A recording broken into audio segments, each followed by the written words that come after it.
పర్యంతం అంటే నా బొందిలో ప్రాణం వరకు ఆయనకి ఎప్పటికీ కృతజ్ఞత చూపిస్తూనే ఉంటాను.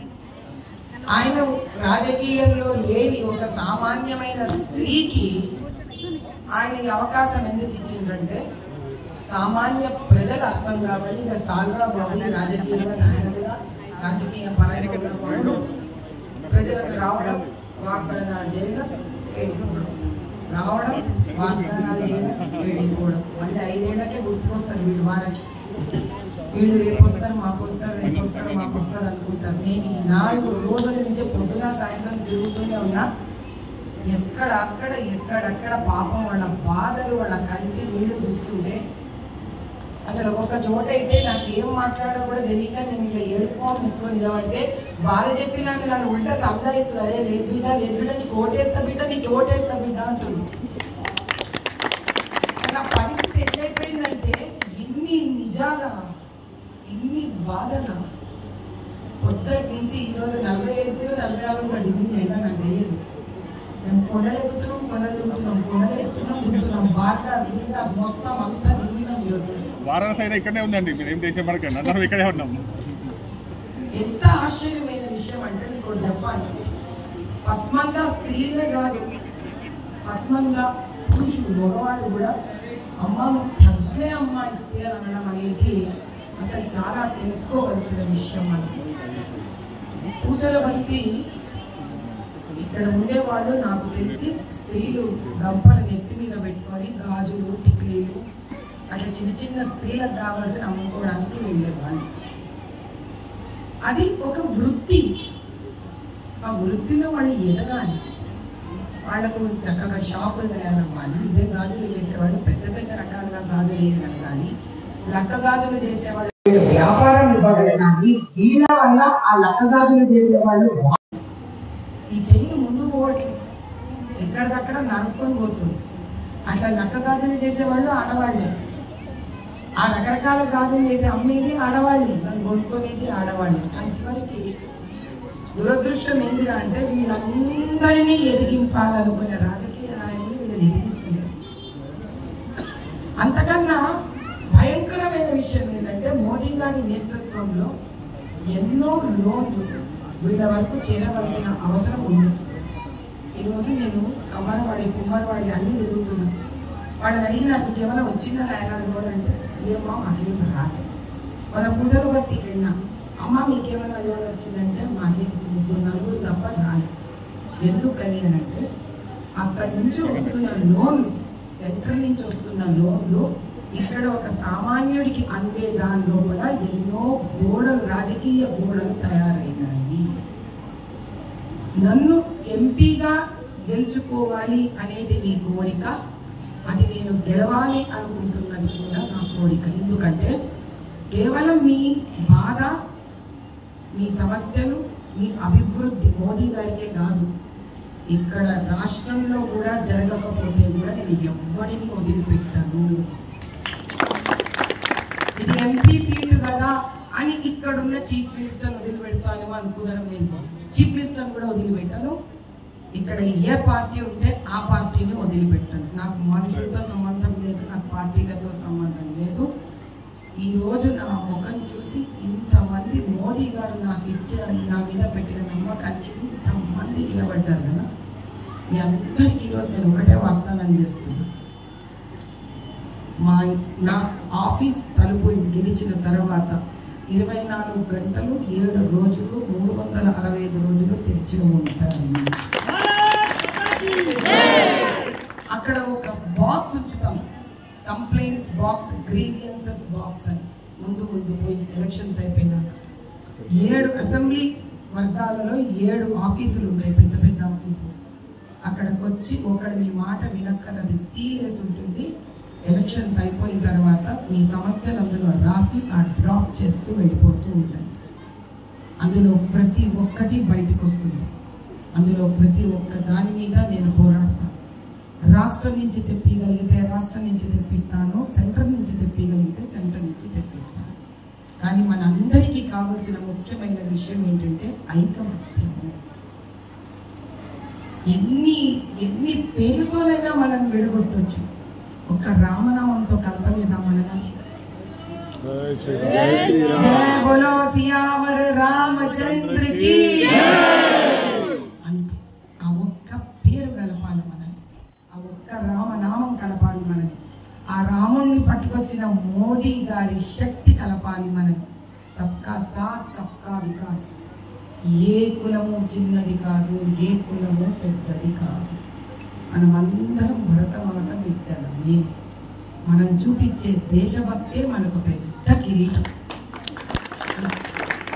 ఈసారి మనం గెలుస్తున్నాం. గెలిచి మొదటిసారి హైదరాబాద్ లోక్సభ పార్లమెంట్ నుంచి మీరెంచుకున్న మీ ఆడకూతురు పార్లమెంట్లో కూర్చోవాలి.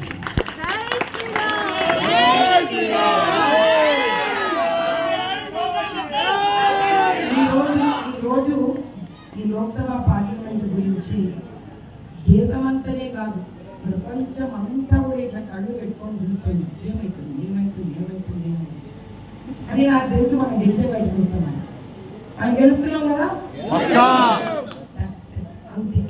ఒకటే గుర్తుపెట్టుకోండి, మనసున్న చోట మార్గం ఉండదు. అంటే ఒక్కసారి మనం గెలుస్తున్నాం అని నిర్ణయించుకుంటే ఈ ప్రపంచంలో దాన్ని మార్చే శక్తి ఎవ్వరికీ లేదు.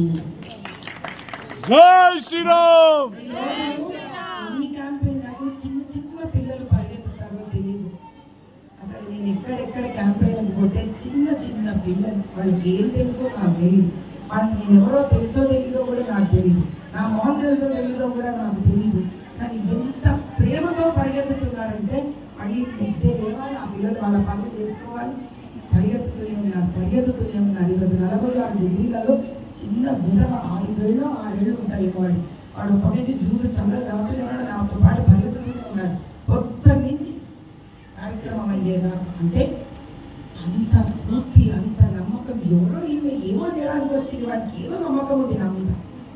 వాళ్ళ కోసం మనం ఒక్కటి వాళ్ళు ఈ తరం చిన్న పిల్లలు రేపొద్దున మనం పడే బాధలు ఈ కాన్స్టిట్యుయెన్సీలో పడకూడదు. ఈసారి ఇంకా దీనికి ఈటిక జవాబు లేచింది నిద్ర లేచింది మహిళా లోకం, దద్దరిల్లింది పురుష ప్రపంచం. లేచింది, ఆడు దద్దరిల్లిపోయిండు, ఆడు షేక్ అయిపోయిండు. ఎంత షేక్ అయినాడంటే ఆయనకి కనీసం ఒక స్పీచ్ ఇచ్చడానికి చేత అవుతుంది. మొన్ననే 2 రోజులు ఏప్రిల్ 14వ రోజు నేను ఒక స్పీచ్ ఇన్నాను. ఆ స్పీచ్లో అక్బరుద్దీన్ అంటున్నాడు, అరే हम स्कूल खोलेंगे ना.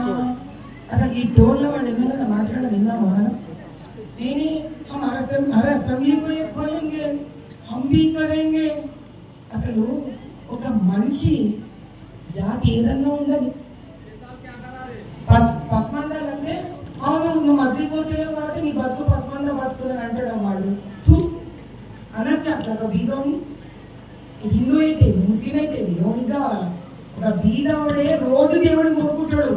ఆ హిందూ అయినా ముస్లిం అయినా డబ్బు వచ్చినోడే ఆలోచిస్తాడు, అరే వచ్చింది నాకు ఈ ప్రోగ్రామ్ ఉంది, నాకు అక్కడ డబ్బులు వచ్చేది, నాకు వ్యాపారం ఉంది, నాకు ఇది ఉంది అని దేవుడికి రెగ్యులర్ ఓడేమో. గరీబుడు అయితే రోజు దేవుడు తలుచుకుంటాడు, రోజు దేవుడు దండం పెట్టుకొని పోతాడు. అది ముస్లిం అయినా సరే హిందూ అయినా సరే. ఇన్ని దినాలు వాళ్ళ మీద బతికి ఈ దినం మాట అంటాడా, దాన్ని బట్టి వాళ్ళ నియర్ తిరిగి మనకి క్లియర్ అర్థమైపోయింది. అయిపోయింది, వాడి టైర్ పంచర్ అయిపోయింది.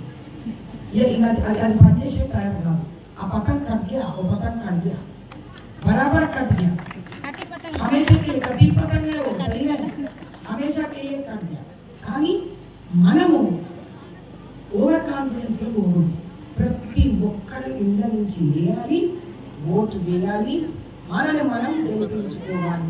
నేను గెలవడం అంటే మీరందరూ గెలిచినట్టు లెక్క, 40 ఏళ్ల పోరాటం గెలిచినట్టు లెక్క, ఎంతో మంది కలసేవకులు ఇక్కడి నుంచి వెళ్ళిన పోరాటం కూడా గెలిచినట్టే లెక్క, మన దేవాలయాలు కాపాడుకున్నది లెక్క. ఆ గెలుపు ఈ గెలుపు. జై బోలో భారత్ మాతా కీ జై. నేను మీకు ఎవ్వరికి స్ఫూర్తినో ఏమో ఇచ్చే అవసరం లేదు, ఎందుకంటే నాకనే ఎక్కువ బాధపడిన వాళ్ళు మీరే ఇక్కడి నుంచి. కానీ నేను ఎదుర్కొంటా, నిర్భయంగా ఎదుర్కొంటా. వాడి ఏడ ఏ మితాలు బయటికి లాగాల లాగుతూనే ఉంటారు. అంత లాక్తూనే ఉంటా, నేను ఊరుకోలే ఊరుకోను, ఏం చేయలేడు నేను చెప్తున్నాను. కాబట్టి జై బోలో భారత్ మాతా की జై బోలో నారీ శక్తి की జై బోలో నరేంద్ర మోదీ जी की जीतेंगे भाई जीतेंगे, हैदराबाद जीतेंगे। जब से आया माधवी लता ओसी लापता, जब से आया माधवी लता ओसी लापता। Ma'am, thanks so much on behalf of Pulsar Basti that you come. ఇంత దూరం వచ్చి మా గురించి చక్కని స్పీచ్ ఇచ్చినందుకు మా ప్రెసిడెంట్ గారు శర్మ మాకు ప్యానల్ నుంచి థ్యాంక్స్ సో మచ్ అండి. మాధవి గారు thanks so much. Entire youth with you, the entire Pulsar Basti of all Bastis. So thanks so much అండి.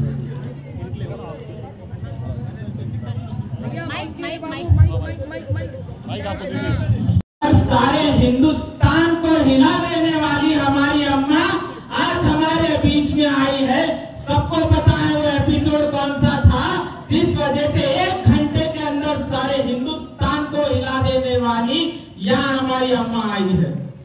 एक बार हमारी हैदराबाद की शेरनी के लिए जोर से आवाज बुलंद करके बोलिए, भारत माता की, भारत माता की, जय श्री राम, जय श्री राम। आज हमारे बीच आई हमारी माँ, हमारी अम्मा, हमारी दीदी माधवी लता जी से बस इतना ही अनुरोध है कि अपनी वोट की ताकत को आगे बढ़ाते हुए अपना वोट हमारे हक में लड़ने वाली हमारी दीदी, हमारी माँ माधवी लता जी को दीजिए। अगर आप अपने